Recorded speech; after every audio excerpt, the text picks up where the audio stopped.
Tem. Aí eles, pô, professor, por que que tu não grava essa aula? Porque tá todo mundo achando que vai ter Terceira Guerra Mundial e fim do mundo. E, e não vai ter Terceira Guerra Mundial nem fim do mundo, entendeu?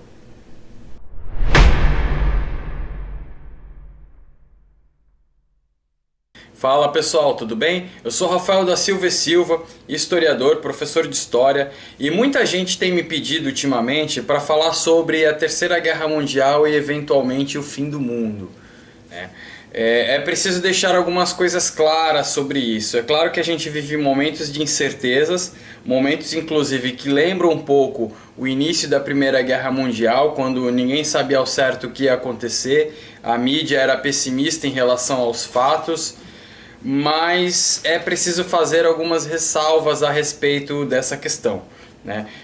Eu tenho acompanhado alguns vídeos no YouTube, são bons vídeos, inclusive que trazem informações muito importantes para uma parcela dos jovens aí, no qual muitos deles têm sérios problemas com o ensino de geografia, que as pesquisas apontam isso. Essa turminha aí do YouTube vem trazendo bastante informação e isso é bom para todo mundo quando a gente tem uma população bem informada, certo?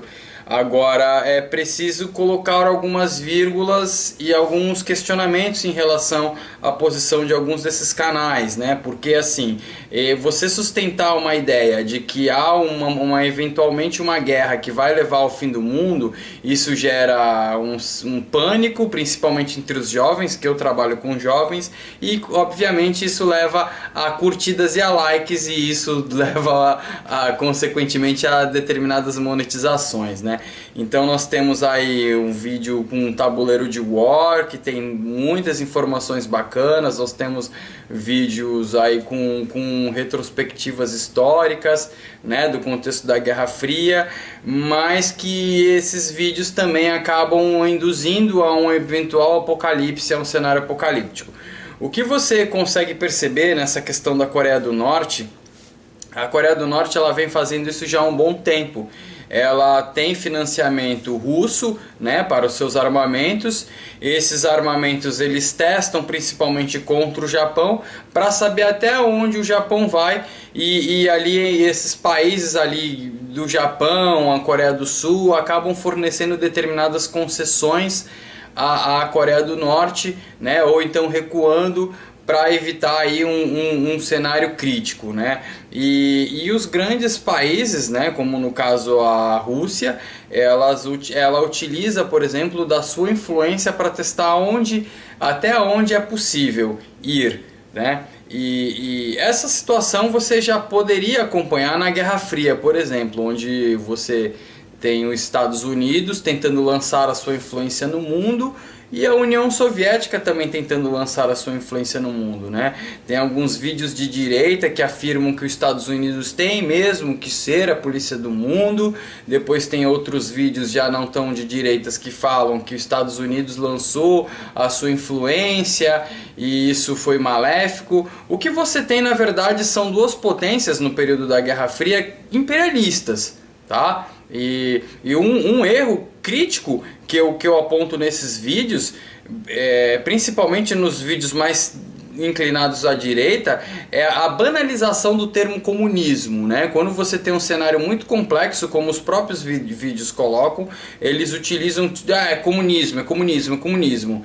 Você tem na verdade um cenário complexo onde tanto União Soviética e Estados Unidos estavam lançando as suas influências com roupagens ideológicas, mas na verdade influências imperialistas que chegam inclusive no Brasil, que sustenta aí, por exemplo, a ditadura militar. Então, o que mudou de lá para cá? O que mudou, você ainda tem as áreas de influência, né? No caso a Coreia do Norte é uma delas. O Trump decidiu bater de frente com essas áreas de influência, mas agora você tem áreas de influência um pouco mais complexas e que são aí ditadas inclusive por acordos, não mais um único país, né? Você tem de repente China e Rússia trabalhando junto, você tem os países árabes de repente formando algumas coligações, né?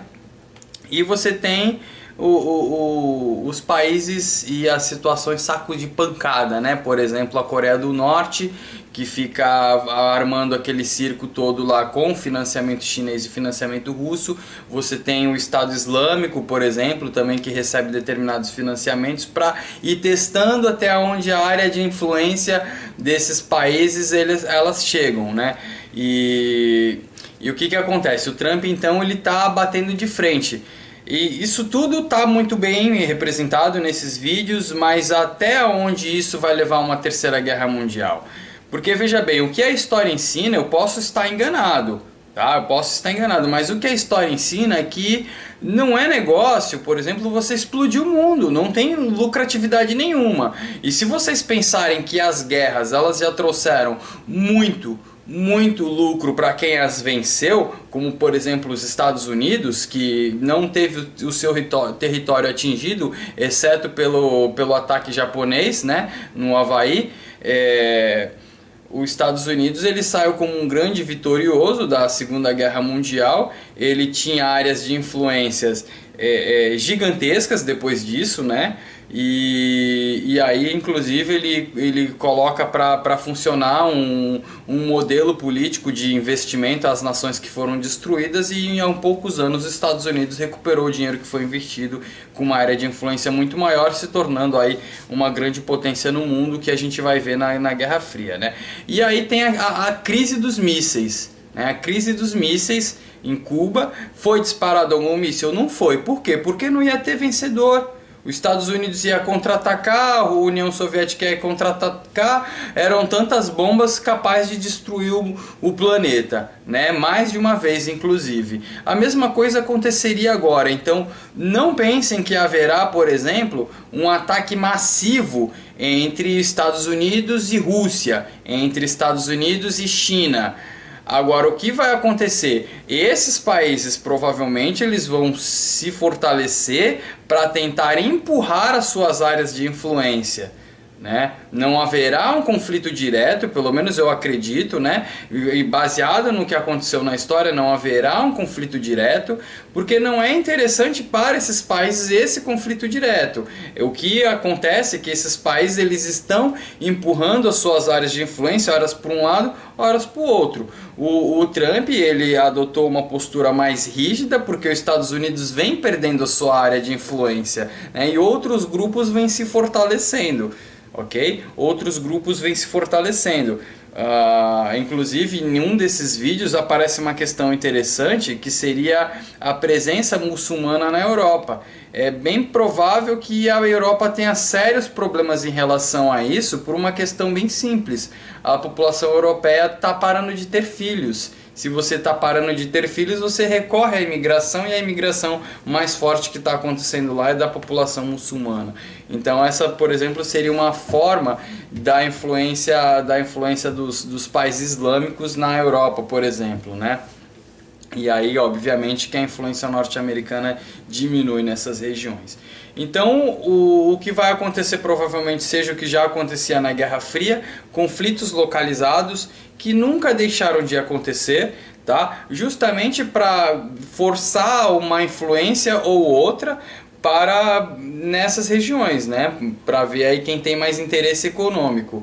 Então é bem provável que os grandes grupos, os grandes países, eles continuem fazendo acordos econômicos internacionais, mas que por outro lado você ainda tem pequenos conflitos, né? Vamos colocar como pequenos conflitos porque a Coreia do Norte, tudo aquilo que ela mostra, ela já vinha fazendo isso há muito tempo para pressionar os países ali da Ásia, né? E é muito daqueles armamentos talvez não sejam nem funcionais, né? Então ela não tem capacidade de enfrentar diretamente, por exemplo, os Estados Unidos. Se ela fizer isso, a Coreia do Norte é completamente insana, louca, e vai sofrer forte com essa situação, né? Mas não é um cenário apocalíptico de destruição do mundo. O que vai acontecer são essas guerras que nunca deixaram de acontecer. E ao contrário do que parece, a gente vive em tempos de bastante paz, inclusive paz que a gente vive num momento mais tranquilo do que, por exemplo, as vésperas ou durante a Segunda Guerra Mundial. Então, conflitos de proporções mundiais, de proporções globais, seria muito difícil, porque não é interessante para os países islâmicos, por exemplo, enfrentar os Estados Unidos, e aí depois você vai ter uma China tentando se lançar sobre esses estados que estariam fragilizados, aí entra a Rússia contra a China, aí sim você tem um cenário apocalíptico de fim do mundo.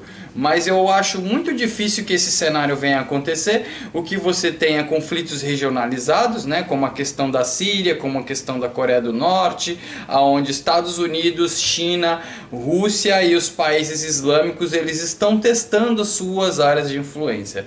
Por enquanto, o Brasil está fora disso. Valeu, pessoal!